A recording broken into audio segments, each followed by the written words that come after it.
Assalamualaikum warahmatullahi wabarakatuh. Selamat siang semuanya. Di sini siang sih. Ya, jadi bertemu lagi dengan saya, Dr. Nadim, yang masih di topik kedaruratan di bidang onkologi. Dan saat ini kita akan membahas subbab hiperleukositosis dan leukostasis. Oke, kita mulai dari pendahuluan. Jadi, ya, hiperleukositosis itu adalah jumlah sel darah putih atau white blood cell total ya itu lebih dari 100.000 ya. Jadi misalnya kalau kita bertemu dengan pasien-pasien leukosit di atas 100.000 itu sah kalau kita menulis hiperleukositosis ya. Dan umumnya memang hiperleukositosis ini terjadi pada pasien-pasien dengan leukemia seperti itu ya. Nah, harus dibedakan dengan leukostasis. Nah, kalau leukostasis itu adalah hipoperfusi organ akhir yang terkait dengan elevasi white blood cell yang ekstrim. Nah, jadi leukosit yang berlebihan ya dalam pembuluh darah ya itu bisa menyebabkan stasis ya, leukostasis sumbatan seperti itu. Nah, yang akhirnya bisa menyebabkan hipoperfusi ya, misalnya bisa pada jantung, liver, ginjal, dan sebagainya. Pasien dengan keganasan hematologi ini paling sering leukemia yang mieloid akut atau AML dan leukemia limfoid akut ya ALL ini memiliki resiko tertinggi ya. Walaupun demikian hal ini juga dapat terjadi pada leukemia mieloid kronis atau CML atau LGK gitu ya selama krisis 11. Jadi LGK itu kan ada 3 fase ya, ada fase kronis, ada akselerasi dan krisis blast ya. Salah satu kriteria untuk membedakan adalah jumlah blastnya gitu ya. Nah pada krisis blast ini memiliki resiko tertinggi ya dibanding dengan AML dan ALL. Hingga 30% pasien leukemia akut akan muncul dengan hiperleukositosis dengan angka kematian yang tinggi jika tidak diobati. Nah, jadi ya namanya juga manusia ya. Jadi terkadang pasien datang itu dengan keadaan hiperleukositosis tanpa ada riwayat leukemia sebelumnya ya. Nah, kalau misalnya seperti ini ya memang angka kematiannya lebih tinggi seperti itu ya. Oke, manifestasi klinis dan diagnosis. Nah, ini nih, leukostasis related complication. Ya, kita mulai dari yang ini ya. Jadi manifestasi pulmonari ya ini ada dyspnea, hipoksemia hingga bisa sampai ARDS ya acute respiratory failure ya gagal nafas lah ya bukan ARDS ada kriterianya lagi ntar ya gagal nafas bahkan bisa sampai seperti itu ya beratnya dari leukostasis. Terus bisa juga oh ini udah other ya mestinya bukan di sini tinggal apalah other nih ya bisa aritmia ya aki limb or bowel ischemia, priapism ya pada penis ya. Terus bisa juga neurologic manifestation ya, gangguan kesadaran pada intinya ya. Bisa sampai intracranial hemorrhage ya, DIC ya, lalu juga ada tumor syndrome seperti itu ya. Nah, misalnya kalau pada pasien-pasien seperti ini ya, di sini tidak disarankan ya untuk memberikan red blood cell. Kalau memang nggak butuh-butuh banget, karena kondisinya lagi pekat banget ibaratnya gitu darahnya ya. Jadi ngapain kita tambahin lagi dengan red blood cell. Diuretik ya juga sebenarnya nggak perlu, kecuali kalau memang ada indikasinya ya. Karena percuma juga kita diuretik mau ngeluarin apaan gitu kan. Leukosit itu bakal keluar lewat urin kan nggak juga ya. Nah gitu ya. Terus juga lihat apakah ada tanda-tanda sudah hiperkalemi ya. Kita lihat pulse oximetrinya ya, bagaimana seperti itu. Nah, kalau misalnya tadi tumor sindrom, ya ini yang udah saya jelaskan di materi yang pertama tuh ya. Peningkatan asam urat, fosfat, potasium, dan penurunan kalsium ya. Ada 4 ya, labnya bisa dilihat. Bisa kita kasih profilaksis rasburikase. Ya, kalau nggak ada allopurinol nggak apa-apa deh. Terus kalau di IC ya di sini kita harus maintain plateletnya lebih dari 20.000, viral lebih dari 100 ya, dengan FFP, kriopresipitat, nah dan lain sebagainya. Ini APL, APML ini subnya dari AML ya, nggak kita bahas di sini. Nah, terapinya ini penting ya. Jadi, pasien datang dengan hiperleukositosis, ya tentunya anamnesis dan PF yang baik dan benar dulu. Lalu selanjutnya initial workup ya dengan ronsen, utama ronsen ya untuk melihat manifestasi pulmonya gimana. Non kontras brain CT ya, CT brain non kontras. Ini misalnya terutama untuk yang ada defisit neurologis seperti itu. Dan ada basic chemistry ya, ini lab-lab dasar ya, lab kimia dasar. Terus uric acid ya, asam urat. Nah, jadi terkadang pasien dengan hiperleukositosis ini memang biasanya udah ada manifestasi leukostasis. Nah, terkadang kalau dari penyakit dalam itu apabila ada manifestasi misalnya defisit neurologis, biasanya kita konsulkan ya ke neurologi untuk pertimbangan CT brain kontras, non kontras, sorry.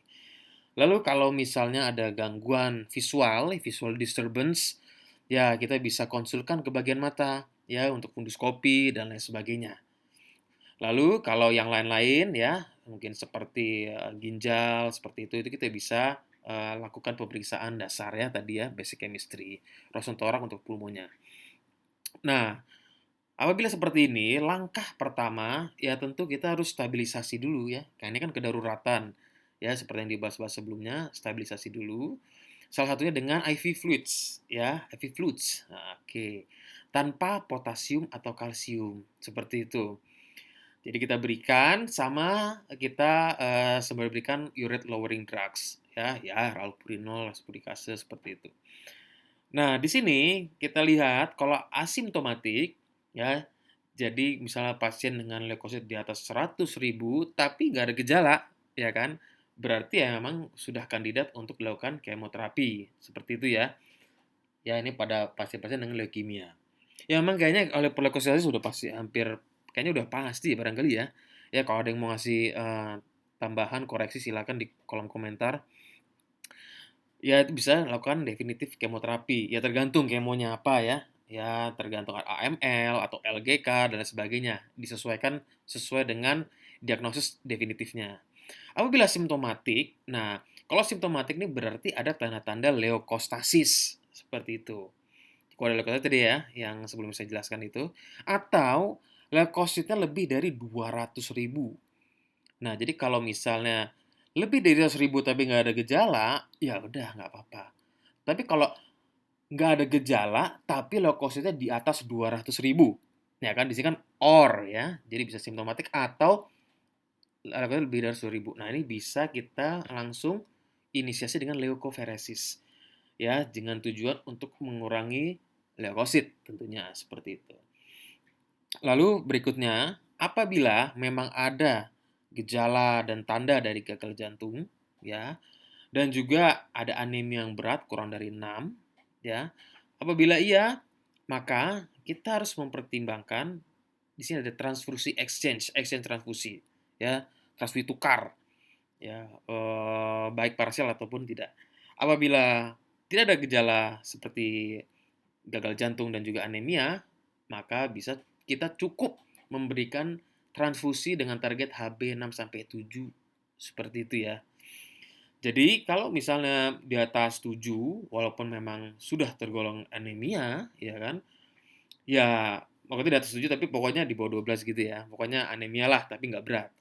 Nah, itu tidak perlu kita buru-buru untuk memberikan. Tapi kalau misalnya memang ada ya kurang dari 7 berarti ada tempatnya kita berikan transfusi ya. Atau sebenarnya kurang dari 6 juga nggak masalah.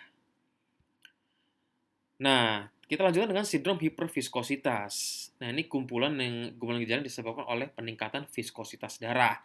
Nah, ini akibat dari leukostasis tadi itu ya. Nah, di sini bisa terlihat pada 15% makroglobulinemia Waldenström ya. Ini biasanya karena tingginya protein plasma monoklonal imunoglobulin M atau IgM. Oh, ini ternyata udah beda ini ya, beda subbab ya. Ya udah nggak apa-apa deh, lanjutin dulu aja lah ya. Hingga 6% pasien dengan multiple myeloma juga dapat mengembangkan sindrom hiperviskositas, terutama subtipe IgA. Nah, jadi ini ada jadi suatu ada keganasan darah ya namanya multiple myeloma. Nah, itu ada banyak sebenarnya ya tipe-tipenya ya. Ada mulai dari M-gas ya, terus smoldering dan lain sebagainya. Itu perjalanan ya sebenarnya untuk jadi multiple myeloma. Multiple myeloma itu pada intinya adalah yang sudah ada manifestasi organ damage-nya ya. Nah, ini manifestasi klinis dan diagnosis ya. Biasanya pasien datang dengan perdarahan, perubahan neurologis, perubahan visual dan gejala konstitusional. Nah, diagnosis didasarkan pada tanda atau gejala penyakit dan bukti laboratorium dari disfungsi organ. Nah, ini ya sebenarnya agak nyambung-nyambung juga sih ya sama apa namanya leukostasis ya kurang lebih sebenarnya ya berbeda apa namanya penyebabnya. Kalau leukostasis kan karena leukositnya. Nah, kalau hiperviskositas ini ya tadi ya karena kandungan imunoglobulin dan lain sebagainya yang tinggi. Nah, ini kita bisa periksa funduskopi untuk mencari perdarahan retina. Ini juga berlaku pada pasien-pasien yang dicurigai leukostasis pada retina ya atau pada mata ya. Nah, kalau misalnya memang ada ya perlu pengobatan lebih lanjut oleh dokter spesialis mata. Nah, peningkatan kadar protein serum, nah ini ya memang biasanya pada pasien-pasien dengan multiple myeloma ya, karena dia mengeluarkan imunoglobulin. Peningkatan volume plasma yang dapat menyebabkan anemia delusional dan high output heart failure ya. Jadi memang peningkatan kadar protein ini ya karena dia memenuhi pembuluh darah, maka bisa terjadi anemia delusional. Jadi sebenarnya dia ya nggak anemia gitu. Dan high output heart failure ya tentu kerja jantung menjadi lebih berat lagi. Nah, tes viskositas serum mungkin tidak tersedia sehingga kadar IgM lebih dari 3 gram per desiliter merupakan pengganti yang dapat diandalkan ya. Tadi ya, kadar IgM yang tinggi ya ini terutama pada Waldenstrom makroglobulinemia apabila lebih dari 3 itu bisa kita katakan pasien mengalami hiperviskositas. Lalu untuk manifestasi klinis dan diagnosisnya, ya, di sini kita lihat dari gejala sistem sarafnya, sistem saraf pusat, ya ada headache, dizziness, vertigo, sampai penurunan kesadaran. Oftalmologi, ya, gangguan visual, diplopia, ya, papil edem, mukokutan ada epistaxis, gingival bleeding, close bleeding, gastroesophageal bleeding, dan yang lain seperti short of breath, CHF, dan priapism. Jadi hampir-hampir sama gejalanya dengan leukostasis, cuma penyebabnya berbeda gitu ya. Nah, terapinya bagaimana? Nah, gini. Jadi kalau dia hiperviskositas, maka kita harus mengurangi viskositas. Dengan cara apa? Plasmaferesis. Yang harus dipertimbangkan pada semua pasien simptomatik. Jadi, kalau hiperleukositosis ya atau apa tadi sehingga terjadi leukostasis, terapinya adalah leukoferesis karena yang kita kurangi adalah leukositnya. Nah, kalau misalnya hiperviskositas, contohnya tadi karena banyaknya IgM dalam darah, kita lakukan plasmaferesis. Karena apa? Plasmanya yang kita mau kurangin. Seperti itu. Jadi, terkesan sama, ya, tapi beda penyebab dan beda pendekatan terapinya. Nah, pada pasien yang menerima rituximab, nah ini salah satunya apa yang lain ya. Jadi dapat terjadi lonjakan sementara protein monoklonal yang dapat memicu sindrom hiperviskositas. Nah, sehingga profilaksis plasmaferesis dapat dipertimbangkan ketika kadar imunoglobulin pra rituximab itu meningkat, yaitu sebesar 4 misalnya. Nah, ini yang menerima apa namanya rituximab pasien-pasiennya terus ternyata IgM-nya 4, maka sebelum rituximab kita berikan bisa kita berikan profilaksis plasmaferesis. Seperti itu. Ya, walaupun kalau saya pribadi sih belum pernah mendapat yang seperti ini ya.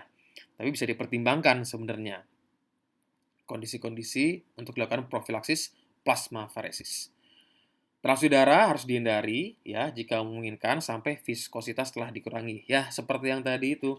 Kalau memang HB-nya 6 atau 7 gitu ya, ya tidak perlu buru-buru.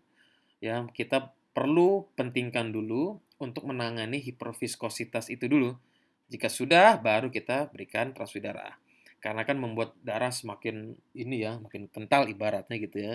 Jadi semakin membuat beban kerja organ-organ kita. Memulai kemoterapi untuk mengatasi produksi protein monoklonal yang mendasari juga penting ya. Ini sesuai dengan definitifnya. Oke, ya selesai materi kita pada hari ini. Nah, ini Syndrome of Inappropriate Antidiuretic Hormone (SIADH) ini sebenarnya kedaruratan di bidang onkologi, tapi yang masuknya dia yang ke lain-lain nih ya. Bisa juga ada SIADH, bisa juga di bagian-bagian lain juga apa namanya bisa terjadi juga ya. Jadi nggak harus di onkologi doang. Tapi di sini kebetulan ternyata saya bahas juga. Jadi nanti kita akan lanjut bahas di pertemuan berikutnya. Oke, terima kasih. Nanti kalau ada yang mau koreksi, tambahan, atau ada yang mau dikurangin, atau yang ingin bertanya, silahkan di kolom komentar. Ya, semoga bermanfaat. Wassalamualaikum warahmatullahi wabarakatuh.